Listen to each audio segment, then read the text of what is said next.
Loaded show ahead here on Seahawks Today. We'll begin with a new rumor involving Gardner Minshew. Could he be on his way to Seattle and joining the Seattle Seahawks? Also, former Seahawks head coach Pete Carroll. His name has come up with an unlikely foe, the San Francisco 49ers.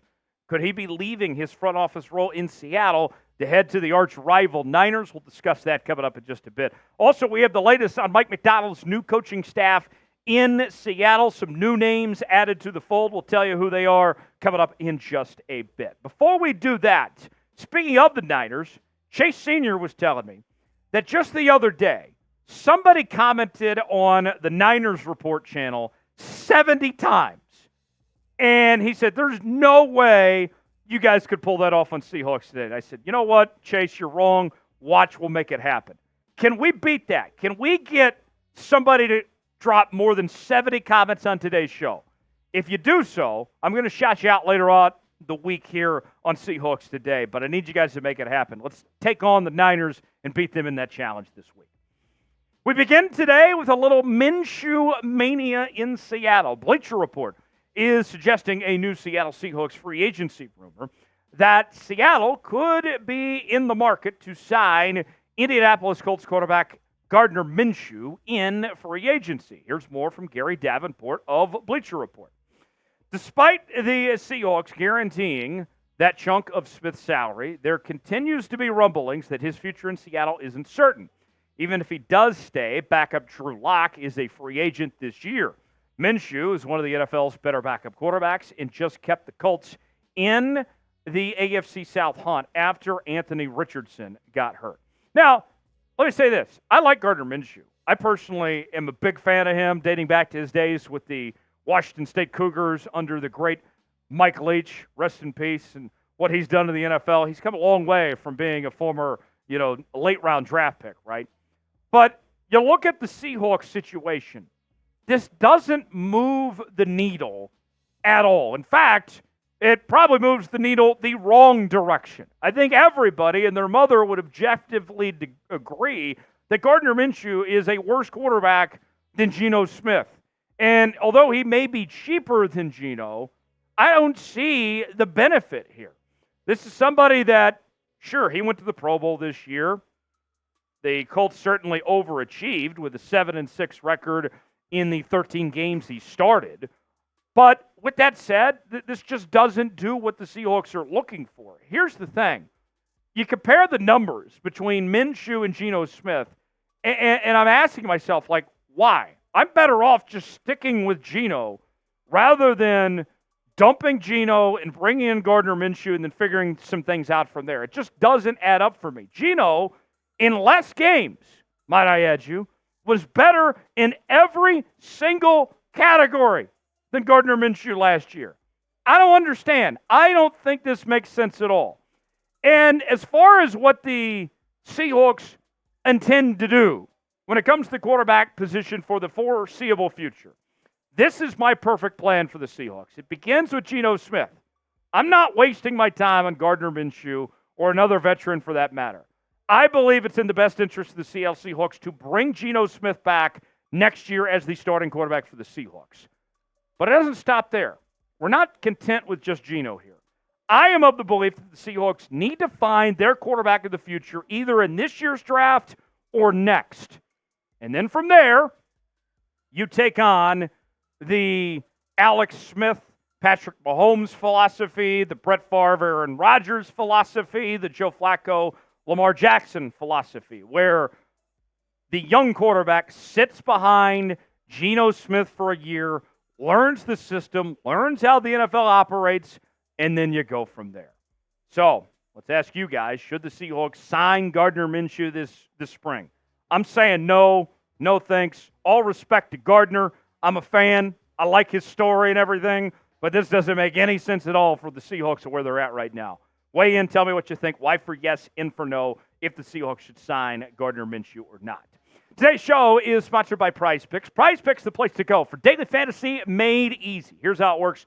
You choose 2 or more players in any given category. You get the choice of more or less, whether you're talking fantasy points, maybe it's yardage in football, Maybe it's rebounds in basketball, all sorts of different things to choose from. Mix and match different leagues, the MLB, NBA, NHL, golf, NASCAR, you name it.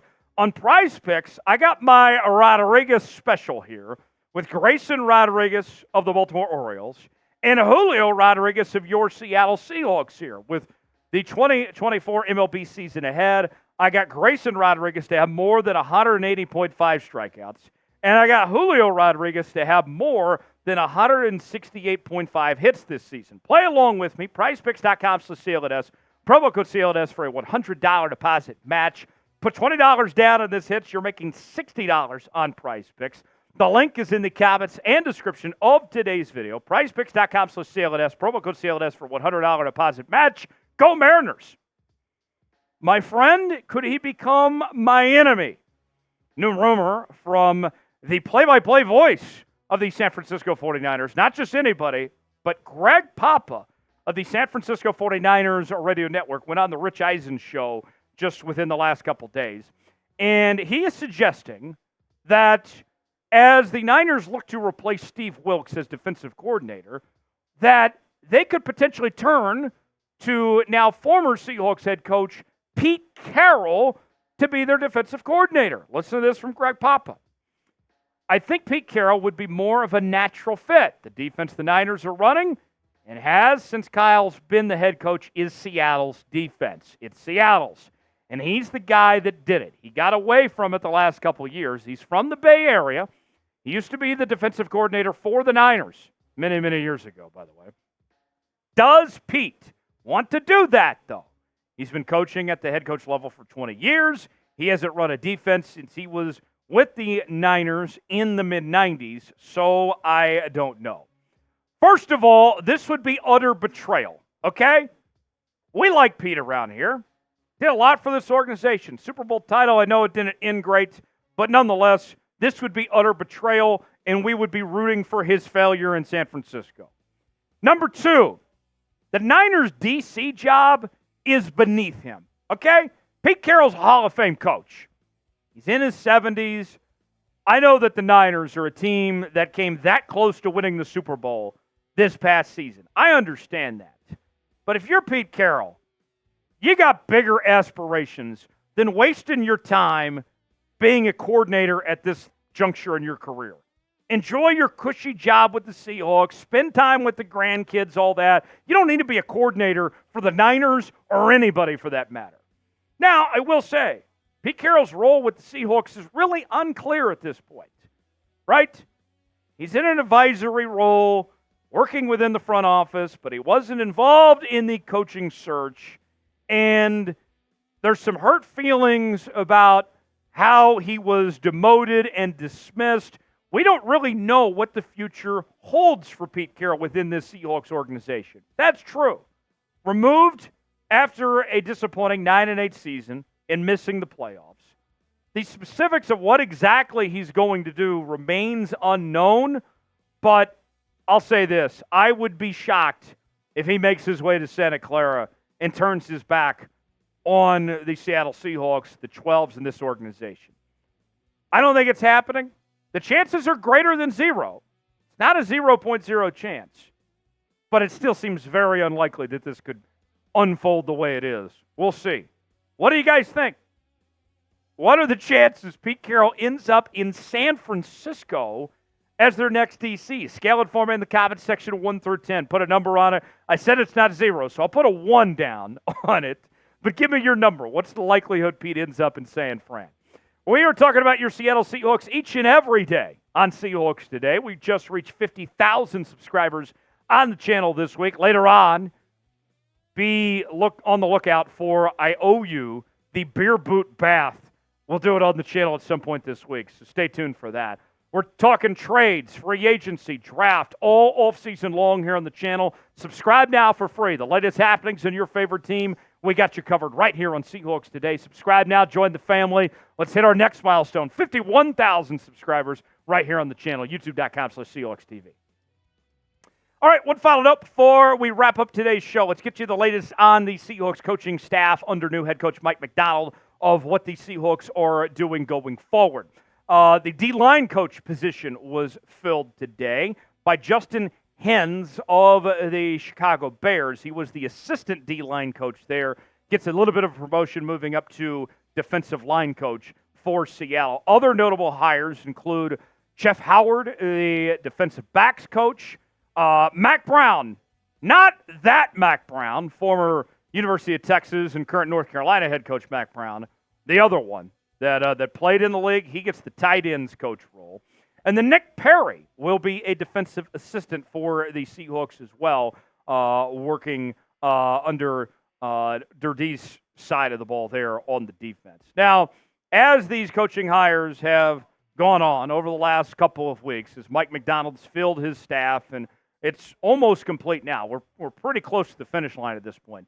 The biggest takeaway for me is that this is a fresh start. So far, you've only had only one member from the previous regime stay around.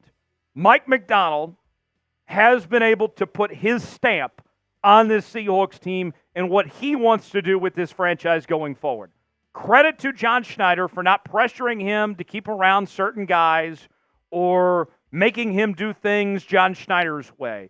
But this staff is built with the mission that Mike Macdonald wants to accomplish. And his vision for this Seahawks team is coming to life in real time. So I do like that. That's my biggest takeaway from what we've seen so far. And they've gone young with a lot of these hirings as well. So should be some good energy involved with this Seahawks organization in 2024. How would you grade the Seahawks coaching staff? It's nearly complete. What do you think of what the Seahawks have done to this point? Grade it for me in the comment section. A, B, C, D, or F. What you think of this group? I give it a solid A personally. What do you guys think? Weigh in the comment section. Let us know, and we'll see you next time right here on Seahawks Today.